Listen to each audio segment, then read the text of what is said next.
Assalamualaikum warahmatullahi wabarakatuh. Waalaikumsalam warahmatullahi wabarakatuh. Para pemirsa semuanya, berjumpa lagi dengan Forum Komunikasi Penyuluh Agama Islam Kecamatan Sidarja, Kantor Kementerian Agama Kabupaten Cilacap dalam acara kajian Kitab Fathul Mu'in. Pada hari ini kita akan melanjutkan kajian kita masih bersama beliau Bapak Kiai Ahmad Awwaluddin Latif, salah satu penyuluh yang ada di kantor Kementerian Agama Kabupaten Cilacap. Untuk lebih tepatnya, para pemirsa, langsung saja kita jumpai beliau. Assalamualaikum warahmatullahi wabarakatuh, Pak Kiai.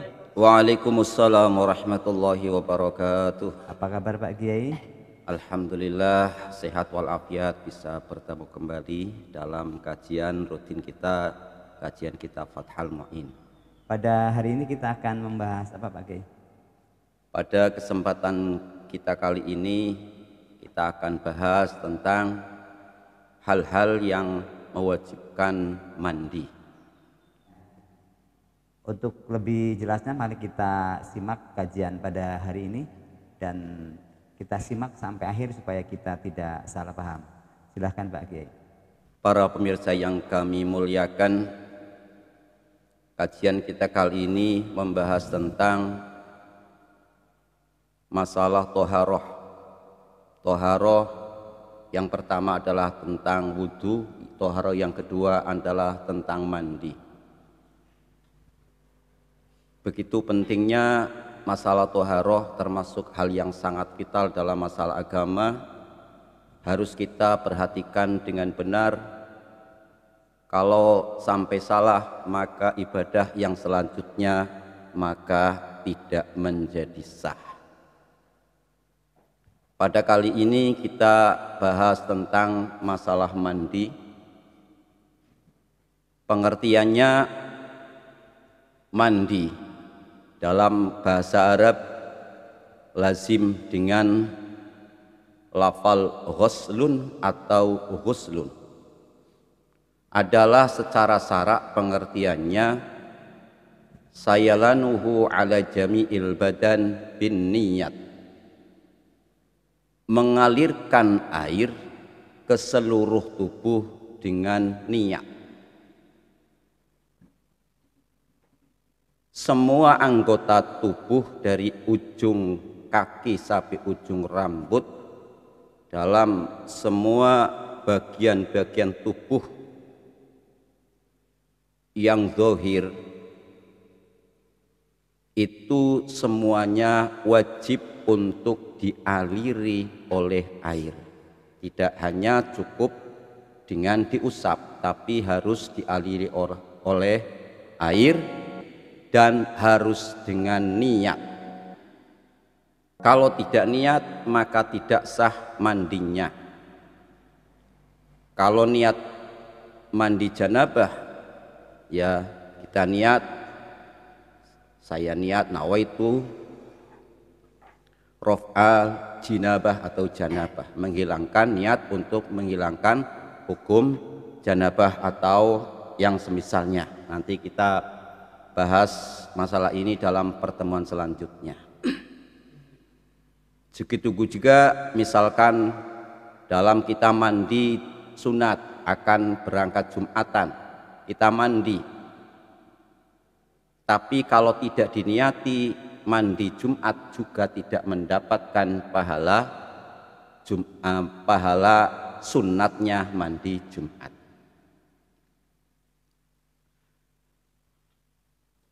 Wala yajibu fauran wa in asa bisababihi bi khilafi najisin asa bisababihi.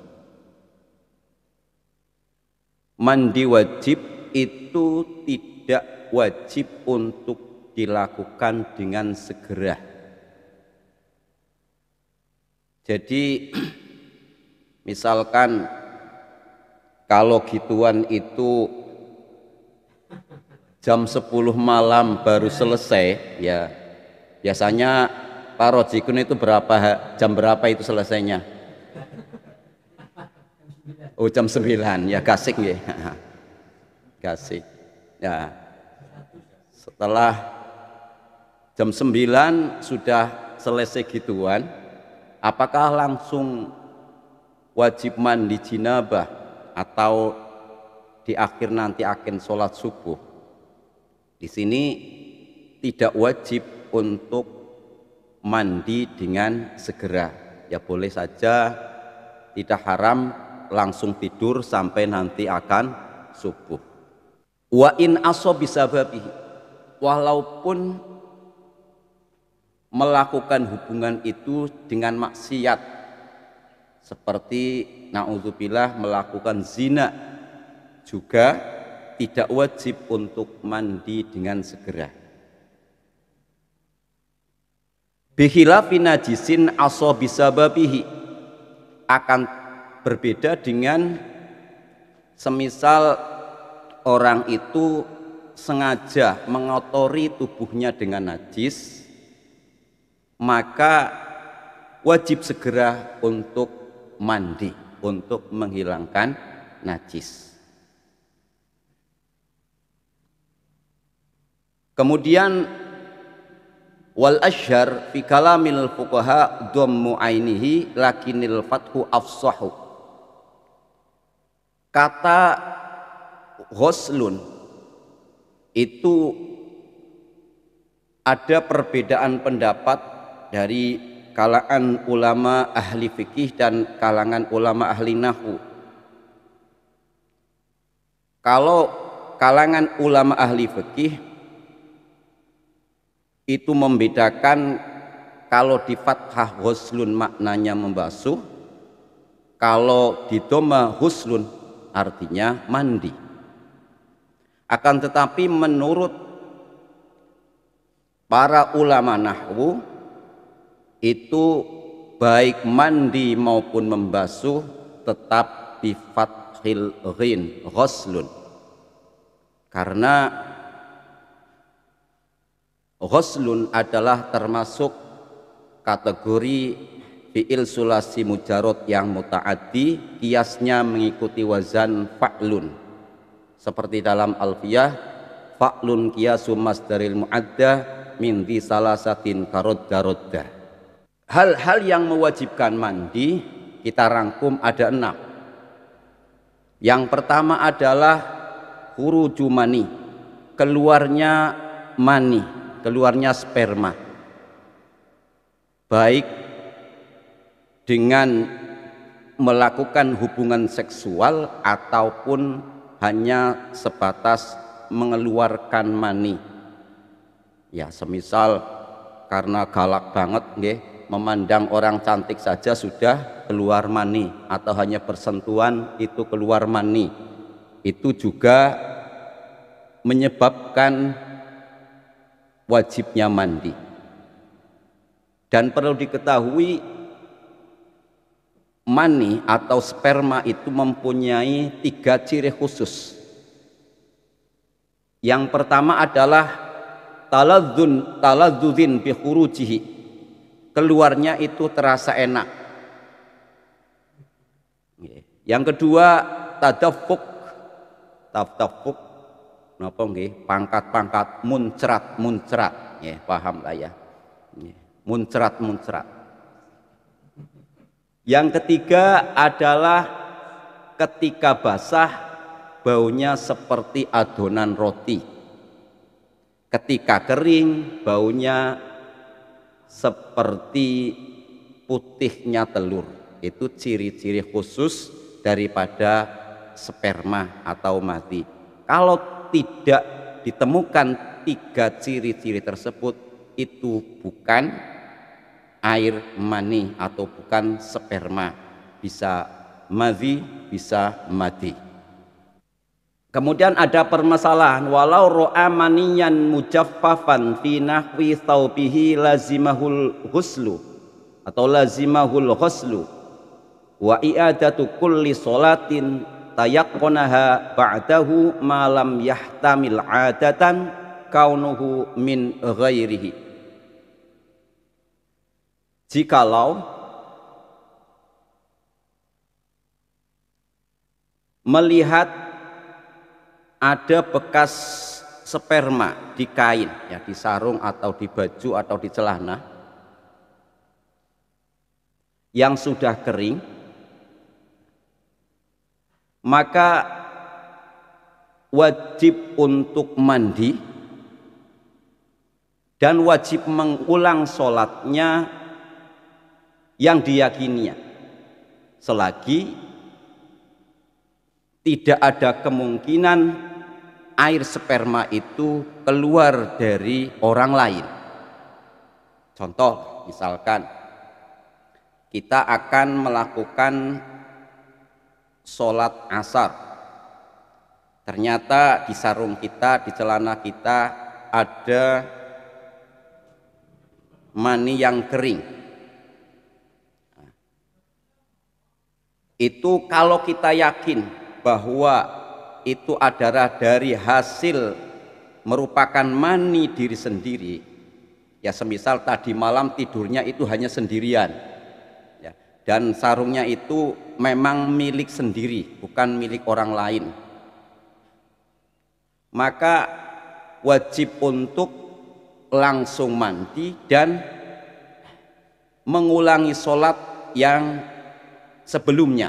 Berarti kalau diyakini keluarnya mandi itu tadi malam, berarti yang mengulangi sholat subuh dan zuhur.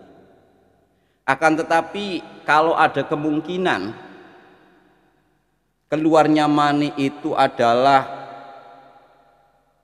dari orang lain, ya semisal tidurnya itu kita tidak hanya sendirian tapi bersama ada 2 atau 3 orang, ya. Dan kemungkinan keluarnya mani itu adalah ada kemungkinan keluarnya mani itu dari teman kita dan kita tadi malam tidak ikhtilam, ya. Benar-benar yakin tidak ikhtilam, ada kemungkinan dari sperma itu adalah dari orang lain, maka tidak wajib untuk mandi. Kemudian yang kedua adalah dukhulu hasyafatin au qadruha min faqitiha walau kanat min dzakarin maqtu'in au min bahimatin au mayyitin farjan kubulan au duburan walau li bahimatin. Yang kedua yang mewajibkan mandi adalah masuknya hasyafah. Hasyafah niku adalah ujung penis. Helm lah nggih, helm nggih. Kepenaknya helmnya. Ya. Nah, itu. Jadi masuknya helm ke dalam lubang vagina atau ke dalam lubang, baik itu vagina maupun itu dubur. Yang penting hasyafahnya itu sudah masuk, baik keluar sperma ataupun tidak, maka itu mewajibkan mandi. Walaupun dari memasukkan itu kepada binatang, baik nggih, ya nyun sewu, misalkan ada orang wati ke hewan, silit pitik nopo kambing ya, bebek, kan ada saja subhanallah, itu wajib untuk mandi walaupun tidak keluar sperma, yang penting sudah masuk helmnya. Au qadruha min faqitiha, atau semisal orang itu terpotong penisnya, ya, tapi ada sisanya, ya semisal sisanya itu kalau misalkan nyun sewu, kalau helmnya itu kira-kira 2 cm, ya, yaitu yang terpotong itu sisa penisnya itu 2 cm, ya, itu juga memasukkan ke dalam lubang vagina atau dubur kepada orang ataupun hayawan, itu juga termasuk hal yang mewajibkan untuk mandi. Bahkan aumayitin, memasukkan hasyafah kepada orang yang sudah meninggal. Sudah meninggal. Ya, meninggal itu mayit, baik mayit manusia maupun bangkai hewan. Itu juga wajib untuk merupakan hal yang mewajibkan untuk mandi. Berbeda berarti diambil kesimpulan kalau belum sempat masuk, hanya menggesek-gesek saja, belum masuk hasyafahnya, batasnya kan hasyafahnya sudah masuk ke dalam lubang, baik lubang vagina maupun dubur, itu yang wajib. Kalau belum masuk hanya menggesek saja, maka belum atau tidak mewajibkan mandi. Yang ketiga, hal yang mewajibkan mandi adalah haidun ai inqita'uhu, selesainya mampetnya darah haid, juga mewajibkan untuk mandi. Dan perlu diketahui, dipahami, warna darah haid itu bermacam-macam. Ada yang sangat merah, bahkan kehitaman, merah muda, merah tua, coklat, abu-abu. Jadi kalau mandi haidnya sudah mandi haid itu harus benar-benar haidnya itu sudah rampung. Dites dengan kain kapas, kalau dimasukkan ke dalam farji itu sudah benar-benar putih. Kalau masih ada keruh-keruhnya warna, itu entah warna apa saja, kuning atau coklat, ya itu berarti belum selesai haidnya. Kalau dalam posisi seperti itu tetap mandi, maka mandi haidnya, mandi wajibnya belum sah. Ini harus benar-benar dipahami. Nah, jadi bukan hanya warna merah saja dalam masalah darah haid. Wa idzan qata'a damuha halalau qoblal ghusli saumun. Ketika darah haid itu sudah selesai, benar-benar selesai, maka untuk melakukan puasa belum sempat mandi juga tetap sah. Semisalkan keluarnya darah itu dalam bulan Ramadan itu sudah selesai sebelum fajar, belum sempat mandi melakukan puasa, maka tetap sah puasanya. Berbeda dengan jima, bersetubuh, lawat pun itu harus, kalau ingin jima istrinya maka wajib istrinya mandi janabah dulu, mandi janabah dulu, khilafan lima bahatahul allamah al-Jalalus Suyuti rahimahullah. Tapi ada pendapat yang mengatakan pokoknya sudah terhenti darahnya haid, walaupun belum mandi boleh disetubuhi. Ini pendapatnya Imam Jalaluddin As-Suyuti. Jadi ada khilafnya pendapat dalam masalah wanita yang sudah rampung haidnya tapi belum mandi. Pendapat yang masyhur itu harus mandi dulu. Tadi, tapi ada yang mengatakan Imam Jalaluddin As-Suyuti membolehkan adalah walaupun belum mandi boleh mensetubuhi istrinya walaupun belum mandi janabah. atau belum mandi haid. Yang keempat adalah hal yang mewajibkan mandi adalah nifas, darah nifas, artinya sudah terhentinya darah nifas. Terhentinya darah nifas benar-benar terhenti. Juga perlu dipahami bahwa dalam ketika haid, dalam ketika nifas, seseorang itu masih haid ataupun nifas tidak boleh untuk melakukan wudhu, tidak boleh untuk melakukan mandi yang syara', hanya boleh mandi untuk menghilangkan bau badan seger-seger gitu ya. Jadi kan nanti yang kelima itu adalah yang mewajibkan mandi adalah karena wiladah, karena melahirkan.